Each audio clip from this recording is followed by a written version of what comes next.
gusto, mi nombre es Andrés Apolinar, yo soy residente de primer año en neurocirugía y hoy traigo el tema de lesiones pseudotumorales.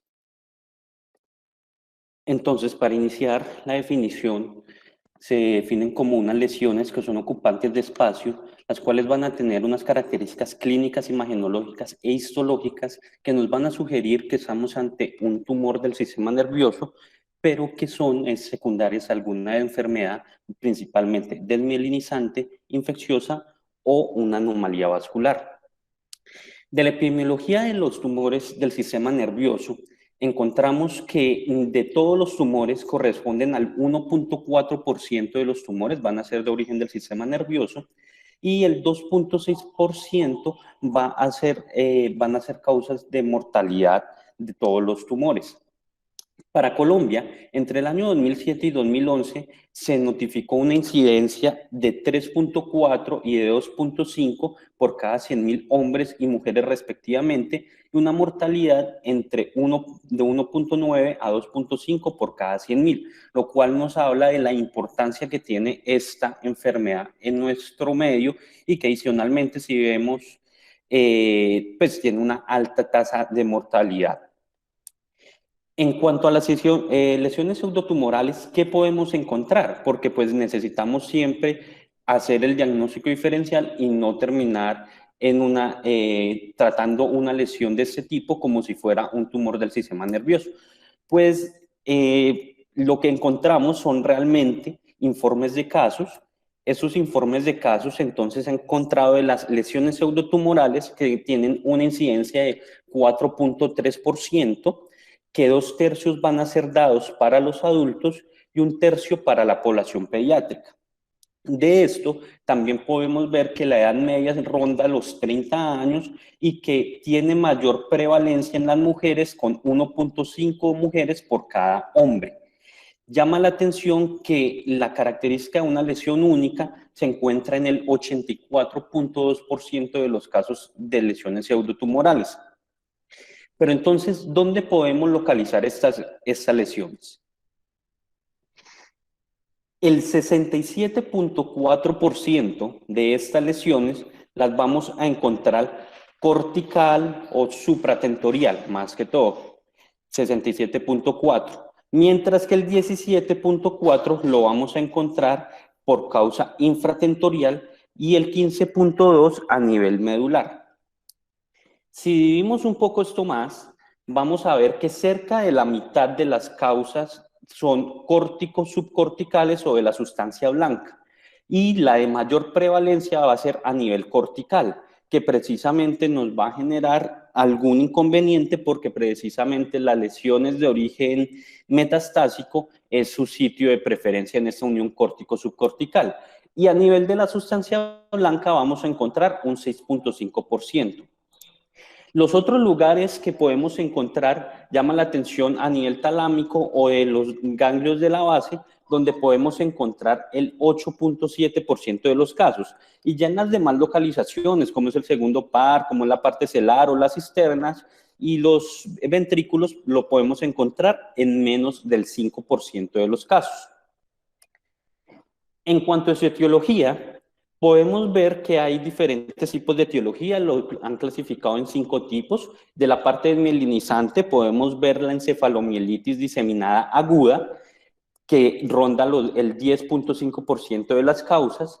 Las autoinmunes, la de mayor prevalencia es la mielitis transversa, las infecciosas, la tuberculosis. En las vasculares, el ACV, principalmente el ACV isquémico, y la vasculitis, y en otras podemos encontrar, en algunos casos han reportado casos de lesiones por trauma craneoencefálico, por trauma raquimodular, o lesiones secundarias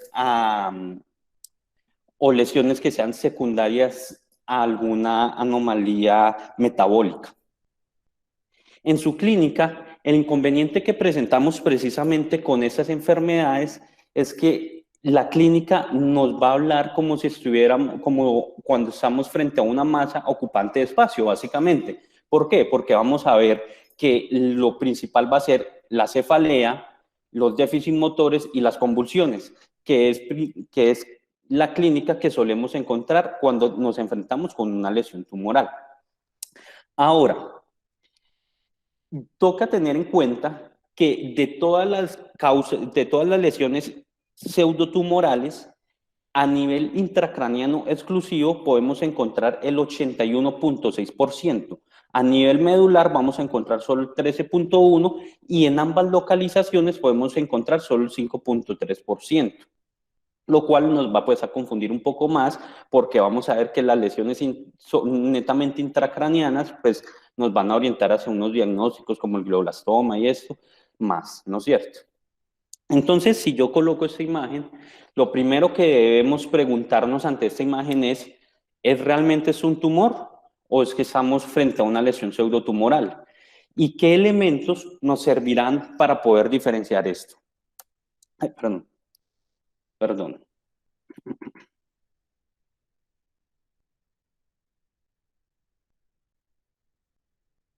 Esos elementos que nos pueden ayudar a diferenciar esto va a ser la presentación clínica y el examen físico. Obviamente eso nos va a colaborar porque algunas enfermedades pueden tener su característica clínica que nos puede orientar a que más bien estamos frente a cierta identidad.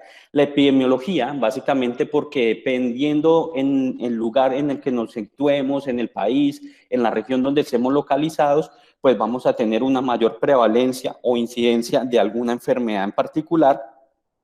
La neuroimagen, que es de gran ayuda porque ella nos va a ayudar a caracterizar mediante la morfología y las características imagenológicas ante qué posible lesión podemos estar. Y ya por último, laboratorio y la biopsia, que finalmente nos va a dar el ultimátum.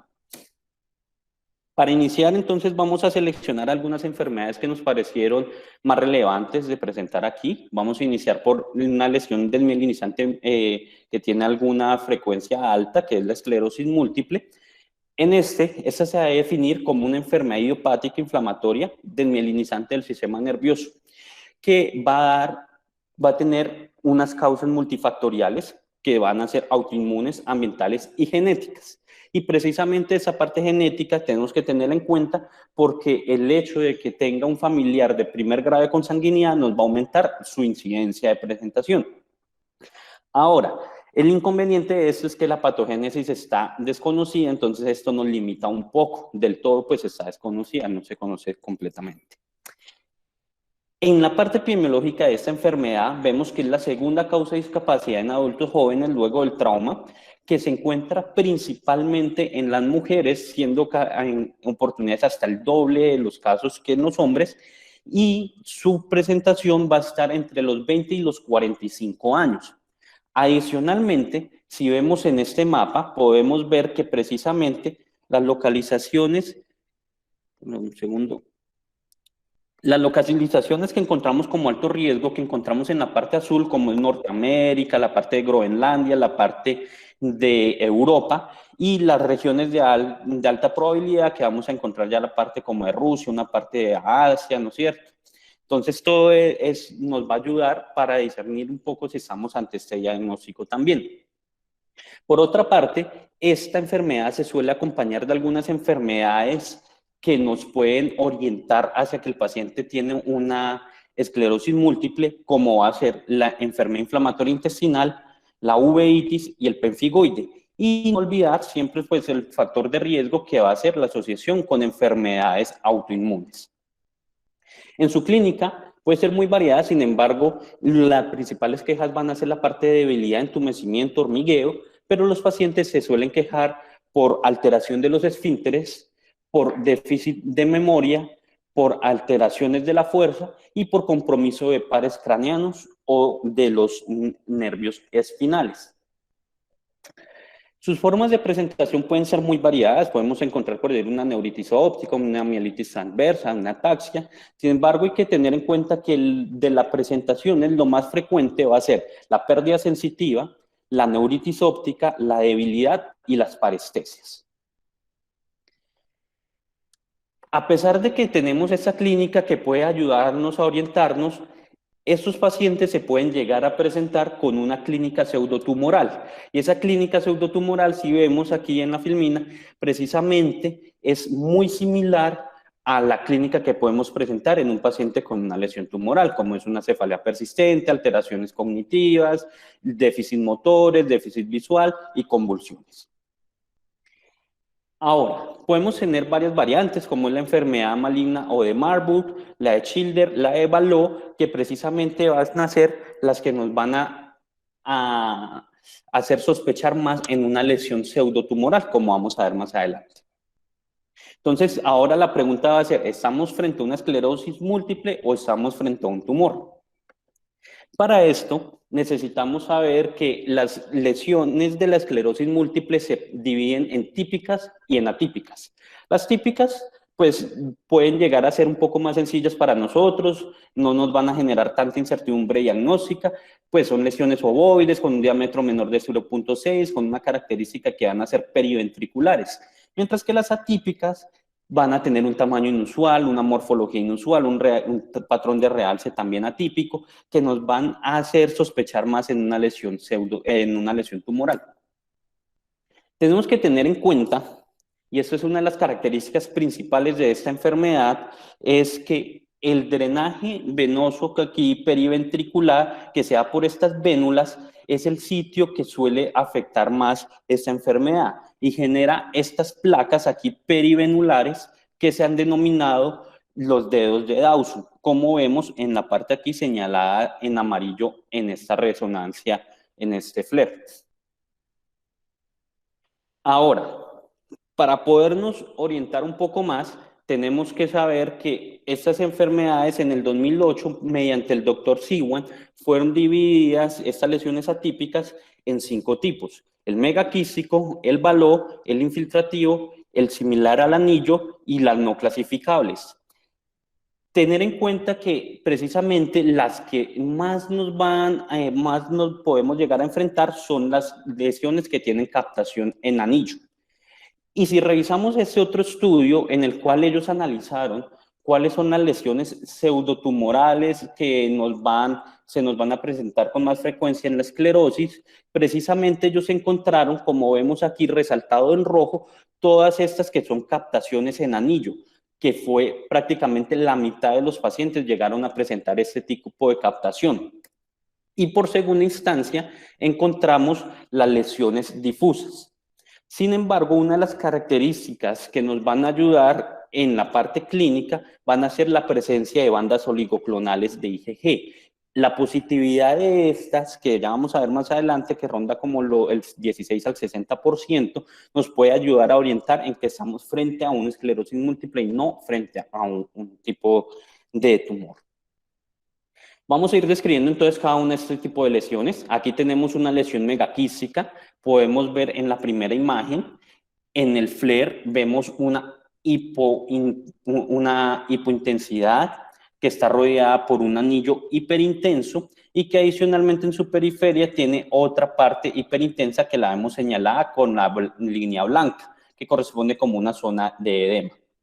Si pasamos al T2, vemos que precisamente esa parte central la vemos ahora hiperintensa, configurándonos precisamente lo que hablamos de un quiste, y alrededor un anillo hipointenso con la periferia, como decíamos, señalado con la flecha en blanco, la parte de edema.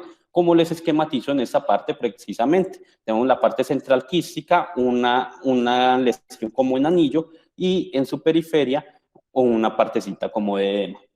Si vamos a la parte contrastada, precisamente vamos a ver que la captación del contraste en esta lesión es un anillo incompleto. Como vemos en la parte derecha, señalado en azul, aquí que les estoy resaltando, este anillo no está del todo completo y esa es la característica para diferenciar esta enfermedad. La otra va a ser la tipo Vallot. En la tipo Vallot vamos a ver que encontramos unas bandas que alternan entre hiperintensidades y hipointensidades, como les señalo en esta parte de la derecha. Precisamente vamos a ver hiperintensidades, hipointensidades, hiperintensidades, hipointensidades. Y esta va a ser la característica fundamental, esto se va a presentar más que todo hacia la periferia de la lesión, que nos van a ayudar a hacer el diagnóstico diferencial de esta enfermedad. Esto ha sido descrito aquí, como vemos en la imagen de la izquierda. Esto ha sido descrito como unas capas de cebolla, que eso es lo que nos va como a ayudar a orientar este diagnóstico. En esta vemos un paciente, esta es una lesión tipo infiltrativo, entonces vamos a ver un paciente que se le hizo un seguimiento al día 3, día 14, semana 6 y el sexto mes. En ese paciente tenía una lesión en el T2 que es hipointensa, con una parte hiperintensa en su periferia, que fue aumentando de tamaño si vemos del día 3 al día 14, y que adicionalmente en el FLAIR vemos que se comporta también hipointensa con un alrededor hiperintenso. Sin embargo, al bajar a la resonancia contrastada, vemos que no está captando el medio de contraste. Luego de la instauración del corticoide, podemos ver cómo a la semana 5 ese paciente comenzó a disminuir el tamaño de la lesión y la captación, me voy a volver un momentico aquí, la captación que vemos en esta parte, esa captación es una captación muy mínima, lo cual es lo que nos va a orientar en este diagnóstico. Adicional a eso, también vamos a ver que a pesar del tamaño de la lesión, no está ocasionando un efecto de masa notorio y adicionalmente tampoco se acompaña de un edema severo.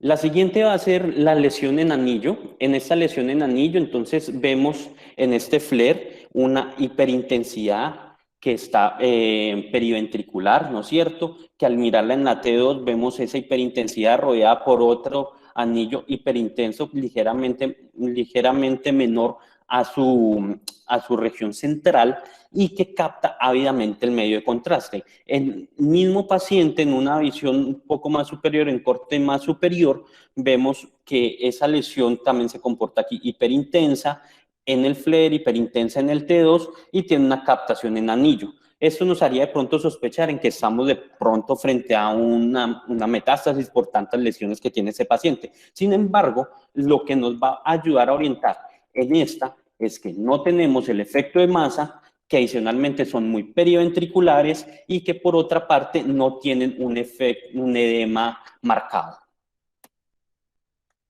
La siguiente patología va a ser la enfermedad de Marburg, que era una de las variantes que les mencionaba que más se suele confundir. Vemos aquí en esta primera imagen unas lesiones hiperintensas periventriculares, que si nos vamos a este FLAIR vemos cómo esas hiperintensidades están grandes, pero que no están haciendo tanto efecto de masa. Y lo principal en estos pacientes es que en la clínica vamos a encontrar que son pacientes jóvenes que se asocian a signos de encefalitis. Vemos aquí cómo hay un cambio de la B a la C en este paciente, en esta imagen en T2 en el C, y esto es todo periventricular y la respuesta principalmente al corticoide. Vemos cómo va disminuyendo el tamaño de la lesión gracias al corticoide. En la enfermedad de Childers, que es la otra variante que se suele confundir, entonces vemos en este T2 esas lesiones hiperintensas periventriculares que siguen persistiendo así hiperintensas en el FLAIR y que no captan del todo el medio de contraste. Realmente miren que el medio de contraste es muy periférico, es no es muy difuso, sino que es más bien delineado. Y la característica de estos pacientes es que en la clínica ellos se van a presentar con síntomas psiquiátricos, con signos de hipertensión intracraniana. Sin embargo, la imagen no nos va a orientar a un efecto de masa. Y es la principal característica de estos pacientes. A pesar de tener signos de hipertensión endocraniana en la clínica, en la imagen no se correlaciona con esto, pues no se ve un efecto de masa. Y su respuesta también al corticoide. Cabe resaltar entonces, aquí tenemos dos pacientes. Tenemos un paciente en la parte superior que tiene una lesión hiperintensa en el FLAIR, hiperiventricular, que si le colocamos el medio de contraste vemos que tiene una captación del medio de contraste como una captación en anillo incompleto, pero si vamos al paciente de abajo, también tenemos un paciente con una lesión hiperintensa, con con unas zonas como también un poco más hiperintensas en la periferia y que está rodeado por algo, un halo como más hiperintenso al parecer por esta parte que vemos como de edema, ¿no es cierto? Y que si vamos aquí a la contrastada, vemos que también tiene una captación del contraste, que es en anillo y que es incompleta. Entonces, ¿cómo podemos diferenciar esto? Pues tenemos dos pacientes, clínica muy similar, digamos, y que tienen unas imágenes que por esa parte no podemos diferenciarlo. Pues aquí es donde cae la perfusión, y la perfusión nos va a ayudar, dado que las lesiones de origen tumoral, vemos cómo está este aumento marcado del volumen sanguíneo, mientras que en las imágenes de abajo, que corresponde a una esclerosis, vemos cómo está disminuida la zona del volumen sanguíneo. La espectroscopia, en la espectroscopia podemos ver, precisamente también nos va a ayudar para hacer el diferenciar entre tumor y esclerosis, y es porque el tumor se va a acompañar de ese pico de colina, un pico de lactato y un descenso de la N-acetilaspartato, mientras que la esclerosis vamos a presentarnos con un aumento de la glutamina y el glutamato, lo cual nos va a ayudar en el diagnóstico diferencial. Y por último, el examen del líquido cefalorraquídeo, que nos va a ayudar para el diferencial mediante la presencia de bandas oligoclonales de IgG que se encuentran entre el 12 y el 66%. La siguiente enfermedad que traemos es el absceso bacteriano. En cuanto al absceso bacteriano, vemos pues que es una infección localizada del parénquima que se divide en 4 estadios que corresponden a la cerebritis temprana, cerebritis tardía, cápsula temprana y cápsula tardía. En su epidemiología se encuentra una incidencia del 0.3 al 0.9 por cada 100.000 habitantes, presentándose en una mediana de edad del 30 a 40 años y siendo más prevalente en los hombres 2 a 3 veces más que en las mujeres. Su etiología es variable, podemos tener focos que van a ser principal, que es el principal precisamente el hematógeno, donde podemos ver lesiones a nivel de pulmonares, infecciones pulmonares, podemos encontrar endocarditis, infecciones de vías urinarias, otras causas pueden ser por contacto directo, como una sinusitis, una otitis, abscesos dentarios. En el posoperatorio o secundario trauma craneoencefálico también podemos encontrar. Entonces, la clínica, vemos que la clínica puede ser muy similar a un paciente que se presenta con una masa intracraneana. De pronto lo único que nos puede llegar a variar es la fiebre, pero esa fiebre la encontramos solo en el 50% de los pacientes, entonces nos queda la mitad de los pacientes que pueden llegar por una clínica netamente de signos de hipertensión endocraniana y un efecto de masa. Para esto, entonces vamos a ir viendo cada una de las fases. La primera fase va a ser la fase cerebritis temprana, que se presenta entre el día 3 al día 5. Y en esta vamos a ver una lesión focal, una infección focal, pero que no es localizada, que tiene algo de masa, pero todo eso no está encapsulado, sino que es como un acúmulo de polimorfos nucleares, edema, focos de necrosis dispersos y algunos focos de hemorragia. Y como vemos en esta imagen, entonces vamos a ir caracterizando cada una. En esta primera imagen de la izquierda podemos ver un T1 en el cual tenemos una lesión hipointensa. Esa lesión hipointensa se comporta hiperintensa en el T2 y tiene una captación del medio de contraste muy nodular. Vemos que realmente la captación es mínima y es solo como una partecita nodular, y adicionalmente no restringe del todo la difusión. Restringe solo algunas zonas, que es como las partes que les estoy señalando, y esta parte por aquí que está restringiendo. En la fase de cerebritis tardía, que va a ser del día cuarto, quinto a las 2 semanas, entonces vamos a encontrar que en esta ya van a haber unos focos necróticos que se comienzan a fusionar, encontramos que se comienza como a tratar de formar como una especie de cápsula mediante la formación de fibroblastos que van a rodear toda esa necrosis se intenta agrupar más y va a haber algo de proliferación vascular. Entonces lo que vamos a encontrar, las características van a ser de la imagen de la derecha hacia la izquierda, vamos a ir entonces en este T1 una lesión que es hipointensa, En el T2 vemos que se comporta hiperintensa con un anillo hipointenso en su periferia y que adicionalmente se acompaña de un edema periférico, que en el FLAIR se comporta hipointenso con un anillo también hipointenso en su periferia y que tiene un efecto de edema más periférico. Sin embargo, el medio de contraste vuelve a ayudarnos para el diferencial, ya que la captación del medio de contraste es mínima. Vemos que es una parte aquí laminar muy pequeñita. Ya cuando pasamos a la fase de cápsula temprana, que es mayor de una semana, vamos a ver que se forma ya una cápsula de colágeno, toda esa parte necrótica se comienza a licuar y se comienza a formar una zona de gliosis periférica. Entonces, la característica de esta, vemos una lesión hipointensa que va a estar rodeada aquí por un anillo isointenso y más en su periferia, en esta parte de acá principalmente, vamos a ver unas hipointensidades que van a corresponder a zona como de edema. En esta imagen de este T2 vemos precisamente esta hiperintensidad rodeada por un anillo hipointenso y esta zona como de edema, que si la vemos en la imagen contrastada, entonces vamos a ver que tiene esa captación del contraste muy ávida, una captación muy bien delimitada, no es difusa como vamos a ver más adelante en la comparación con los diagnósticos tumorales. Y esta forma esquemática es lo que estamos viendo abajo. En la parte de la cápsula ya tardía, vamos a ver que esto se presenta entre semanas a meses, la cavidad central se comienza a contraer y la pared se comienza a engrosar mucho más.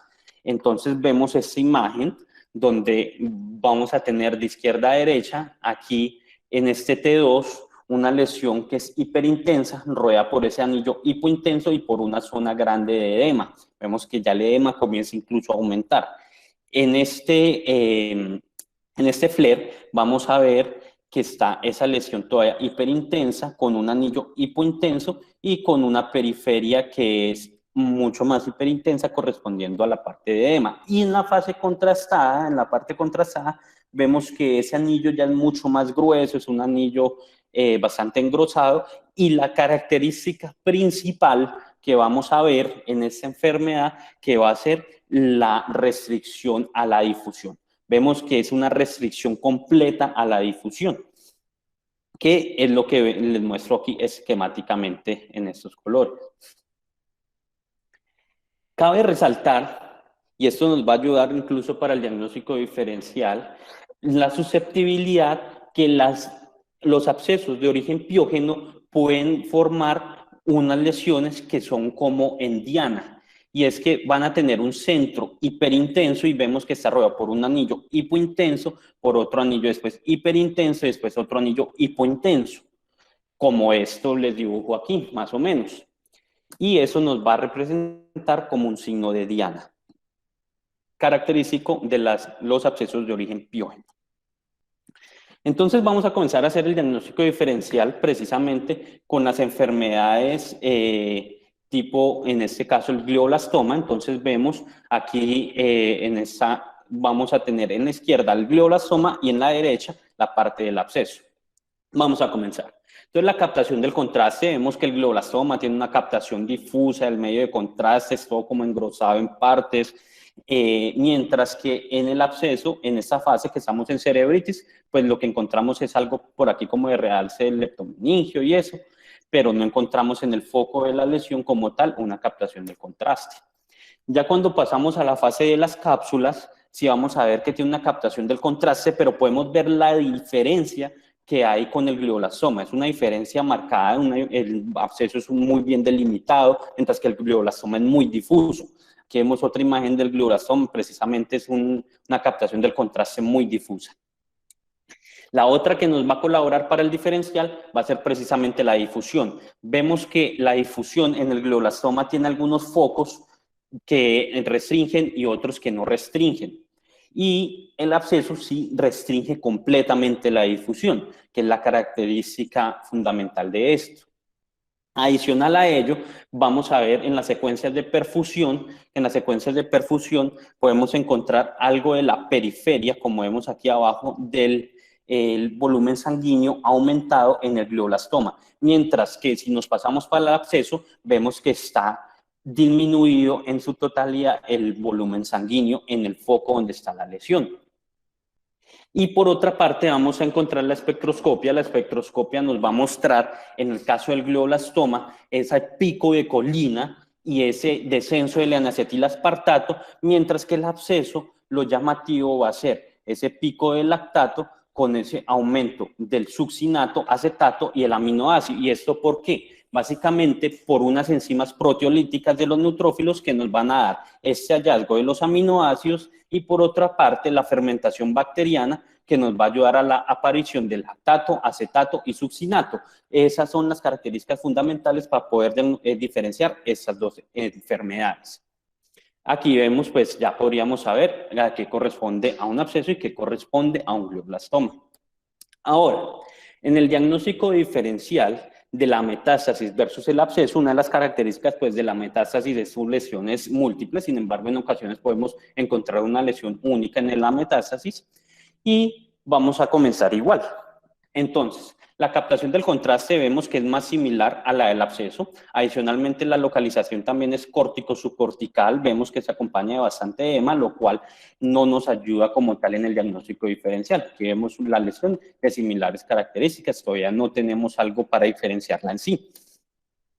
Si pasamos a la susceptibilidad, entonces ya por esa parte podemos hablar de un absceso piógeno, que era lo que les describía en esta parte de la derecha, ¿no es cierto? Que vemos como esa imagen como en diana, mientras que en la parte de la metástasis podemos ver que tienes un foco de hemorragia aquí que presentó esa metástasis. La restricción a la difusión tristemente no nos va a ayudar del todo, y es porque en el absceso, si bien ya hemos recalcado que está completamente restringido, la metástasis no pasa así. En la metástasis, por decir en esta, podemos ver que no tiene una restricción. Sin embargo, en esta otra vemos que tiene una restricción a la difusión, y esto se da porque dependiendo el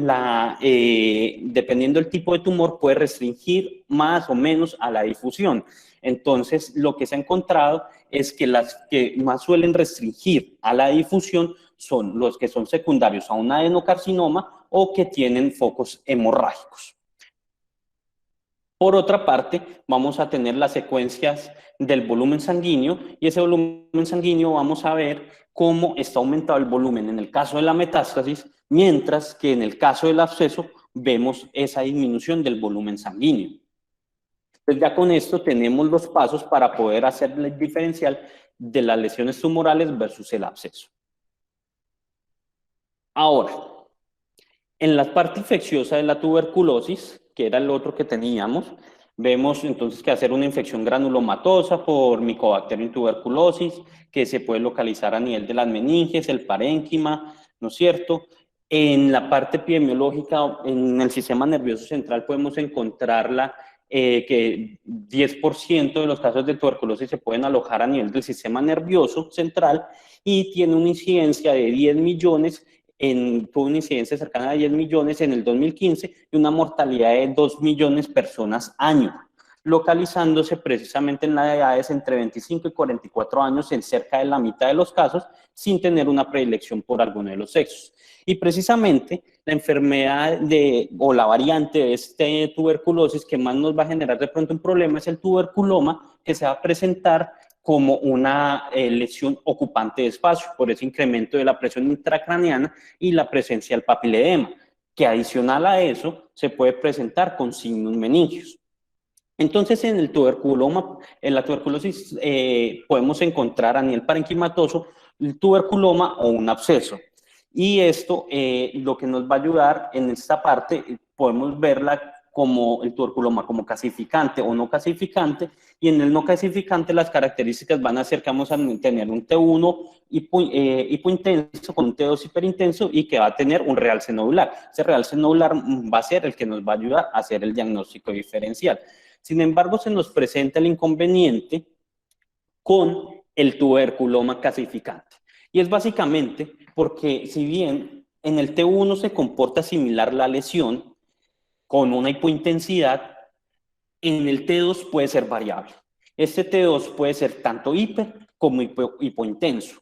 Y adicionalmente, si vemos en esta parte de abajo, entonces vamos a ver esta lesión hiperintensa en ST2, con una captación en anillo, con una parte, con su centro hipointenso, y que nos restringe a la difusión.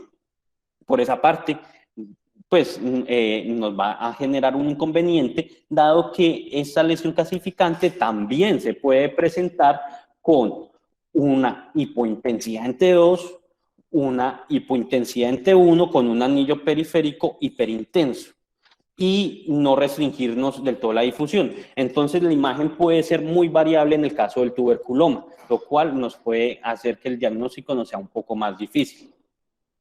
Entonces, ¿estamos frente a un tumor o frente a un tuberculoma? Aquí traigo entonces esta imagen que tiene esta hipointensidad en el centro con una captación del medio de contraste ahí aquí hiperintenso y vamos a ver las características que nos van a ayudar a diferenciarlo. Entonces, en este vamos a ver esa lesión hipointensa rodeada por bastante edema y que adicionalmente nos restringe en cierta parte a la difusión. Pero lo que nos va a ayudar realmente a hacer el diagnóstico diferencial va a ser la espectroscopia. La espectroscopia vamos a ver en el caso del tumor ese pico de colina, ese descenso del N-acetilaspartato, mientras que en el caso de la tuberculosis vemos que está presente puede también el pico de colina, el descenso del N-acetilaspartato, pero la importancia va a radicar en ese pico de lípidos que encontramos acá. Este pico de lípidos y el lactato es la característica principal de las lesiones de la tuberculosis. Si bien el volumen sanguíneo no nos ayuda en este caso del todo. ¿Por qué? Porque vemos que tiene unas lesiones que sí están disminuidas del volumen, pero hay otras partes que tenemos como que se sigue persistiendo el volumen sanguíneo. El otro que tenemos de la tuberculosis va a ser el absceso tuberculoso. En el absceso tuberculoso la característica va a ser que se va a presentar más en ancianos e inmunosuprimidos y que adicionalmente va a ser una masa multiloculada con un realce grueso y un edema perilesional. La característica principal de esta va a ser la ausencia de aminoácidos y el pico de lípidos, que incluso nos va a ayudar a diferenciarlo de los abscesos piógenos. Entonces, ¿qué vamos a encontrar?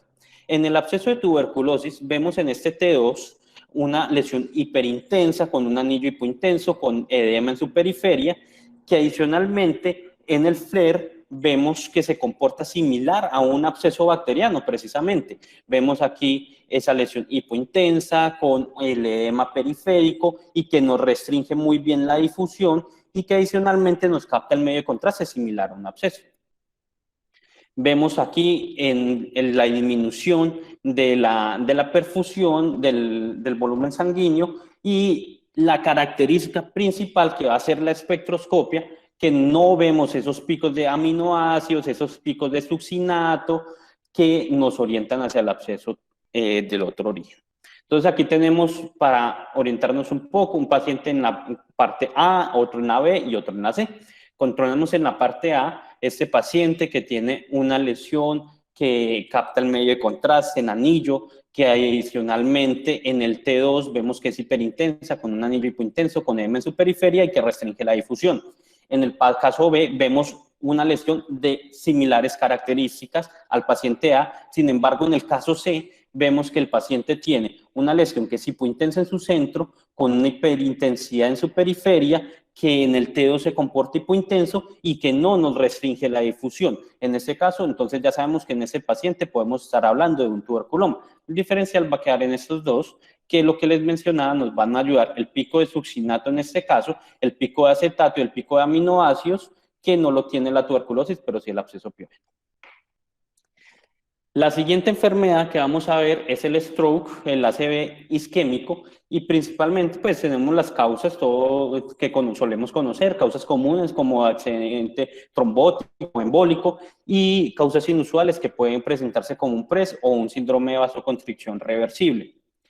La epidemiología, vamos a ver que es la segunda causa de muerte más común en el mundo, siendo similar para ambos sexos, y adicionalmente podemos encontrar casos de infarto malignos en el 10% de los pacientes que consultan por ACV.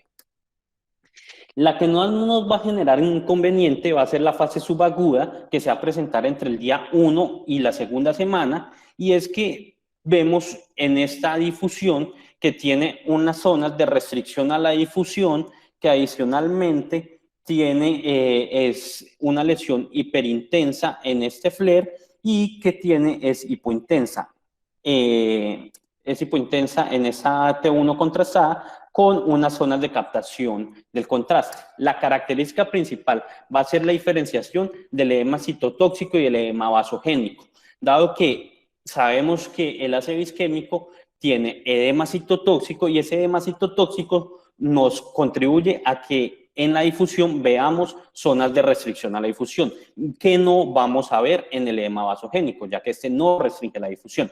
Mientras que por el otro lado también podemos orientarnos con la captación del contraste. Es una captación que vemos que es una captación giral, como les esquematizo en esta parte del centro.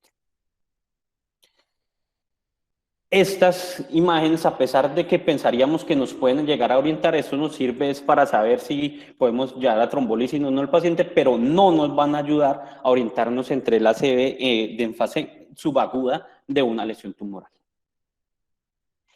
En las lesiones tóxicas o por radiación, entonces vamos a ver que son lesiones con una radiación ionizante que van a variar desde un edema leve hasta una necrosis y van a dividirse en toxicidad aguda, toxicidad subaguda y lesión tardía.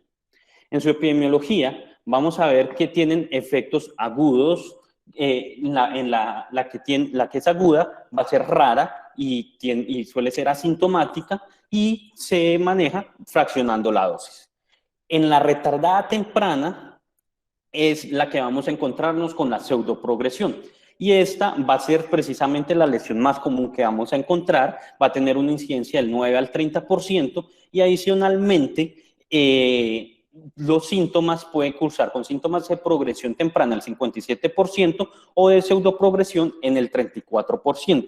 Una característica es que los tumores metilados del promotor metilguanina, metiltransferasa, se asocian mucho con esta pseudoprogresión. Ahora, los efectos tardíos por radiación también son frecuentes y son lo más frecuente que vamos a encontrar en estos tardíos va a ser la necrosis por radiación. Esa necrosis por radiación se va a potenciar con el uso de quimioterapia y precisamente es de las que más nos va a hacer dificultad para el diagnóstico diferencial. Factores de riesgo para desarrollar estas lesiones tenemos múltiples: el tipo de radioterapia, la exposición previa a radiación, la quimioterapia, el sitio irradiado, la biología del tumor, los márgenes del volumen del objetivo que vamos a irradiar. En su fisiopatología, vemos que la toxicidad aguda, cuando implantamos esa radioterapia, va a haber una liberación de citoquinas que nos va a llevar a que el endotelio genere vasodilatación y hiperpermeabilidad mediante el aumento del VEX y con el consecuente desarrollo del edema, que nos va a explicar la clínica, como vamos a ver más adelante. Adicionalmente, esta toxicidad aguda puede mejorar con el uso de quimioterapia. En la tardía, vamos a ver que son lesiones del oligodendrocito que se van a localizar más que todo en lesiones de la sustancia blanca, que va a ser una característica fundamental, por lo que vamos a ver que va a respetar las fibras U, que ya vamos a ver más adelante, y el daño de la síntesis de mielina. Esto nos va a llevar a desmielinización difusa y transitoria. Y en la toxicidad tardía, vamos a ver que va a ser un daño a largo plazo del endotelio, que junto con la quimioterapia nos van a llevar a apoptosis, de esa apoptosis a estrecheces vasculares y de ahí a isquemia o muerte celular. La clínica va a ser variable dependiendo en la etapa en la que estemos. En la fase aguda vemos que realmente cefalea, somnolencia, náuseas, vómito, y esto básicamente lo podemos explicar por esa fisiopatología que decíamos del edema, aumenta la presión intracraneana y vemos que esto mejora con el uso de corticoides. En la fase temprana tardía, vemos que se presenta entre el mes 1 y el mes 4, el paciente se va a presentar con somnolencia, con trastornos de la atención, déficit de cognitivos y puede llegar a ser reversible. Mientras, perdón, en la fase tardía, vamos a ver que se presenta meses a años, no es reversible y adicionalmente ese paciente va a ser el que más nos va a generar inconvenientes, ya que se va a presentar con déficits neurológicos que pueden ser focales o difusos. En algunos casos, estas pueden llegar a ser asintomáticas, en otros casos pueden llegar a requerir incluso cirugía por el efecto de masa, edema y biopsia. Y adicionalmente, el uso de corticoides en algunos casos. Las imágenes entonces que nos van a ayudar para el diferencial en la lesión de radiación aguda, realmente la resonancia no nos va a mostrar ningún cambio respecto a la resonancia previa, entonces no nos va a ser de ayuda. En el efecto tardío temprano vamos a ver una alteración transitoria de la sustancia blanca que va a aumentar el realce del contraste, va a aumentar el edema y nos va a contribuir a esa sospecha de pseudoprogresión. Sin embargo, dentro de las características de esta fase, ¿cómo va? Vamos a ver un aumento de la intensidad en el T2, en el FLAIR y lo que es muy importante por la desmielinización, la preservación de las fibras U subcorticales. Entonces aquí tenemos este paciente en la fase de pretratamiento, que vemos esta lesión que tiene, que está haciendo un efecto de masa, una lesión hiperintensa, que está dirigiéndose hacia el pedúnculo cerebral del lado izquierdo, que vemos 3 meses posterior al tratamiento, cómo aumentó la hiperintensidad periventricular, cómo sigue esa masa haciendo algo de efecto sobre el pedúnculo, pero si nos localizamos si vemos en la parte de la unión córtico-subcortical, logramos diferenciar con facilidad las fibras U, que es una de las características que vemos en este. Entonces vamos a encontrarnos en esta pseudoprogresión con una nueva zona de contraste, con edema perilesional, efecto de masa, y precisamente vamos a ver cómo capta el medio de contraste aquí el paciente al inicio. Vemos que tiene una zona inicial pequeña del medio de contraste que fue aumentando a los 3 meses, a los 4 meses, sin embargo, disminuye un poco. Y en el FLAIR vemos cómo tiene ese efecto marcado de edema, que aquí también vemos cómo aumentando a los 3 meses, pero miren que está respetando las fibras U y a los 4 meses vemos ya la disminución de la lesión. Lo que nos va a ayudar más va a ser precisamente estas secuencias especiales. Aquí vemos que no tiene, si bien pues la lesión parece tener en algunas partes focos de restricción a la difusión, pero no lo es del todo, pero lo que sí nos va a ayudar más va a ser esta secuencia de perfusión del volumen sanguíneo, donde vamos a encontrar una disminución del volumen sanguíneo en esta zona, ¿no es cierto?, que es donde está la lesión tumoral precisamente. Estas secuencias que son unas difusiones con contraste, que son especiales, en esta parte de arriba vemos la parte de perfusión, perfusión plasmática, volumen plasmático, perdón, y aquí vemos cómo está disminuido el volumen plasmático, mientras que en la parte de abajo vemos que se aumenta la permeabilidad vascular, que corresponde a esta imagen de abajo. Entonces tiene una disminución del volumen sanguíneo, el volumen plasmático, pero un aumento de la permeabilidad vascular. Esta imagen del volumen sanguíneo va a tener una sensibilidad y especificidad cercana al 80 al 90%. Por otra parte, tenemos la espectroscopia, que nos va a ayudar, dado que si bien en un inicio en la pseudoprogresión puede tener un descenso del N-acetil-aspartato, lo que no va a tener es ese pico de colina. Entonces ese pico de colina es el que nos va a ayudar al diferencial con el tumor.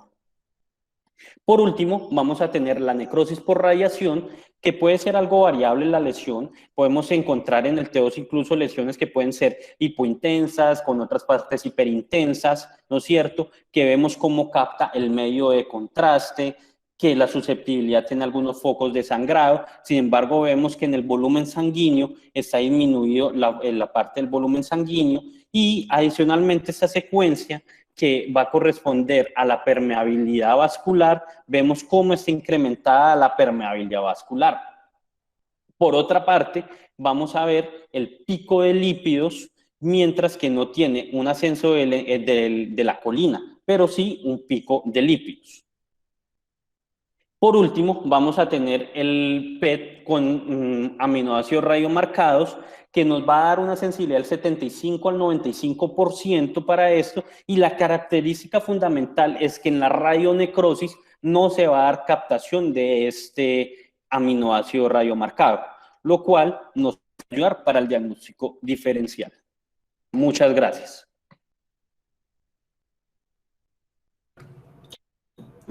Gracias, Andrés. Yo aprovecho que la doctora Felisa nos está acompañando. A mí, pues lo primero es que debemos quitar un poquitico la petulancia médica y tener a la mano el informe del radiólogo, porque muchas veces nos orienta hacia la verdadera característica de la lesión.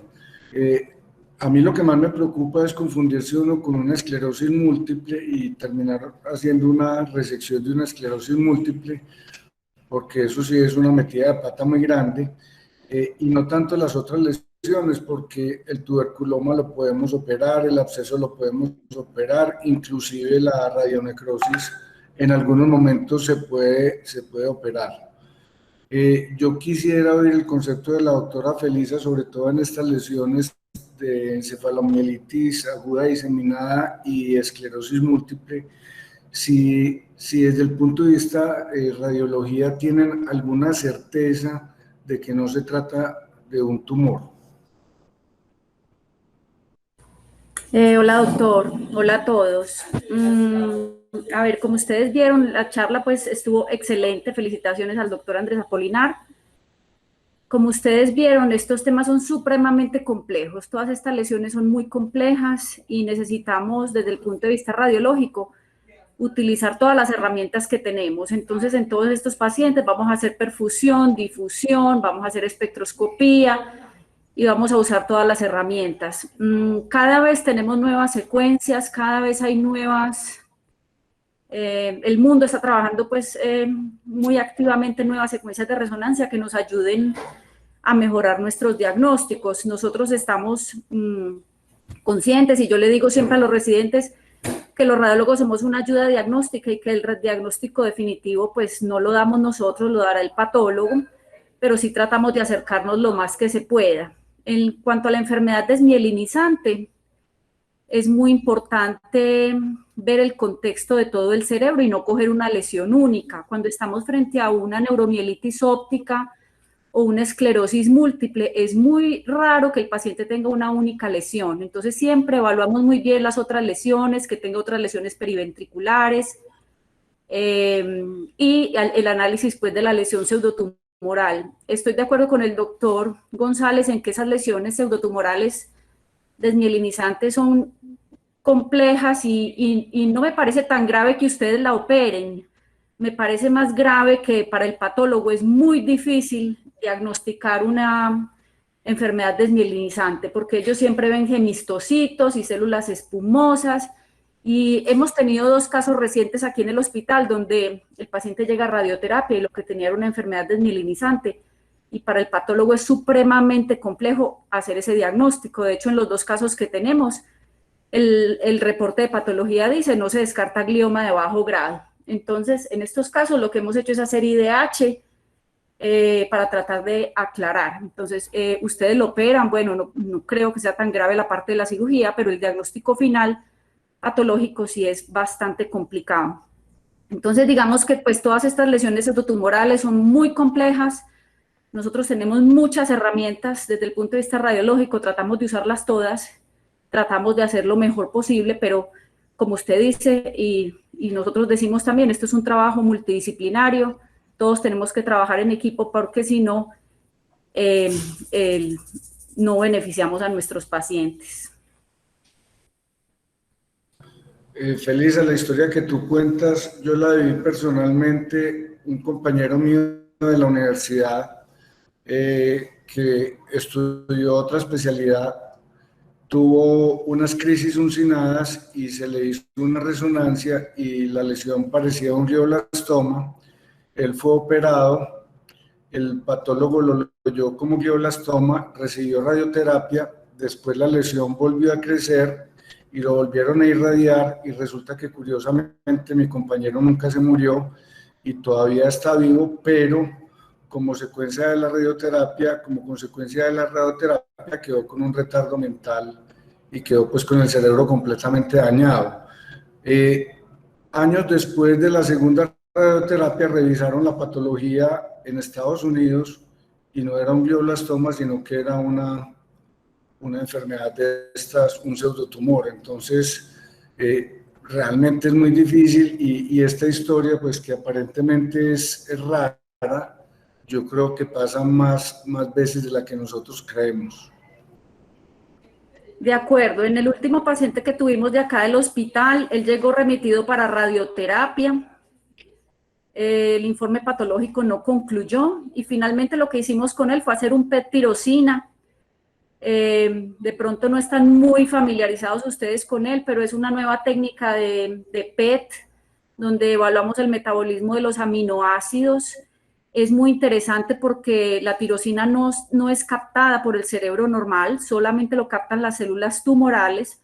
Entonces, digamos que es una herramienta nueva que tenemos ya disponible.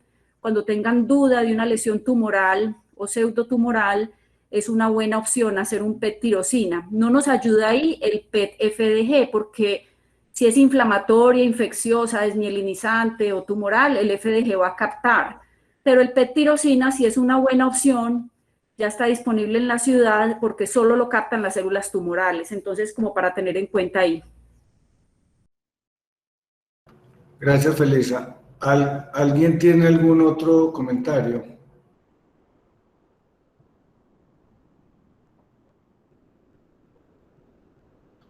Andrés, muchas gracias, te felicito, una revisión muy completa.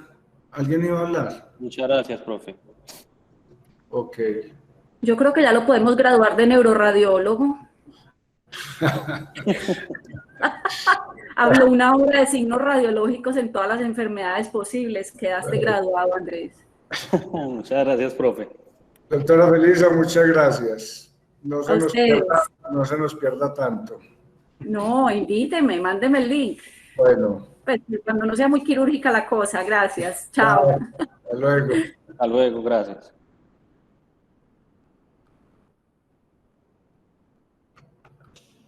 ¿Se da cuenta?